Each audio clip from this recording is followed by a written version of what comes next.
This question is for all three candidates, but specifically those who have served our military. Do you believe generally that our military installations on U.S. soil are at jeopardy in any capacity, considering in light of recent events that have gone on that have become public? Those of us that have served the military know that things go on that don't become public. However, in your opinion, I'd just like to know, is there anything that you guys could do to make us feel safe and those that do protect our military feel safer, especially those who have served?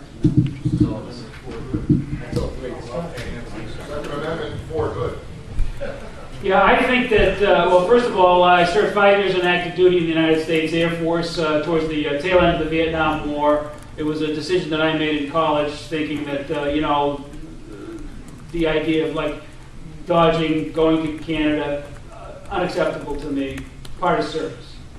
Everybody, as you know, who joins the military and serves on a military base does so because at least some component of them makes them want to serve their nation. Now that's great, but the force protection that the military has to provide to those troops to do their jobs has been shown recently to be failing miserably. I mean, look at Fort Hood. And the fact of the matter is that we not only have military bases in the United States that frankly have, you know, you could raise a security question about any of them. But we have military bases in like 130 plus other countries all around the world. And the question that I would, your question was, what can I do as a freshman congressman to go and make that better? What I can do is go back to the basics of what the military is supposed to do. It is a defense force. It is not the world's police force. We should not have military personnel stationed in 140 nations all around the world. When we start cutting that down, what we'll see is it costs us less. Not only will that make government smaller and benefit us all that way, but it will allow for greater budgetary application within the military to that force protection, which is so important. And it's not just building big walls around the military, as you know. It's all sorts of administrative processes inside that would have picked up somebody like the gentleman at Fort Hood who got way off the reservation before anybody noticed. I think one of the keys, too, and one of the things that went wrong at Fort Hood is that too often politicians look at the military as a grounds for social engineering. You know, it's kind of a captive force, and we can impose social engineering experiments on the military and see how they work. And political correctness, I think, probably played a tremendous role in commanders who were afraid to surface an objection about somebody because of his ethnic background. And when that happens, ladies and gentlemen, when we start using the military for social engineering experiments, we now forget the purpose that we have a military, and that's to protect and defend the United States of America. In terms of our commitments around the world, we are really spread thin. And if another front in this war opened up, in other words, if a Korean front were to open up, we would be in very dire straits to be able to fight on the Korean Peninsula and still maintain our commitments that we have in the Middle East. One of the things that we're doing too, that's a trend now, at least in the Army side, I don't know so much on the Air Force side, is that we're drawing down a lot of the forward deployed forces. In Germany, those forces have drawn down dramatically. When I was there as a young captain in the 80s, driving through Mannheim was like driving through Pawtucket. The yard signs were all, the business signs were all in English. All of the other signs were in English because there were more Americans there than Germans.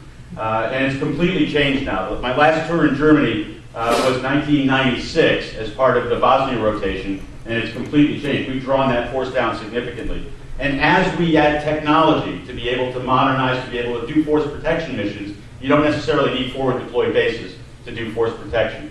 The other reason for forward deployed bases, is what's called strategic deterrent.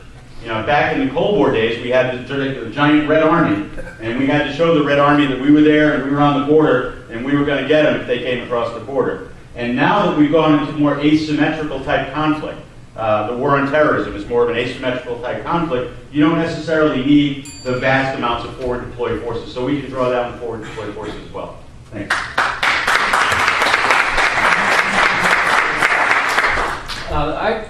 I happened to serve at Fort Hood briefly. I was an artillery officer, and I actually did a tour there as a young officer candidate, I believe.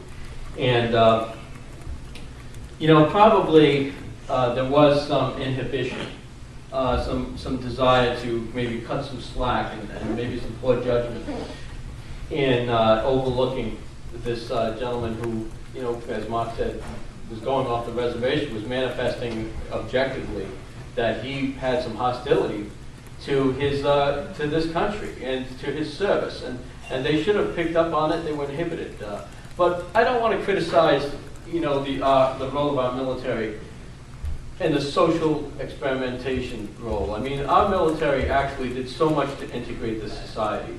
Our military is a place of great courage. You know, we had, from the revolution, we had black soldiers fighting alongside us. We had in the Civil War too, and many times we treated them very poorly.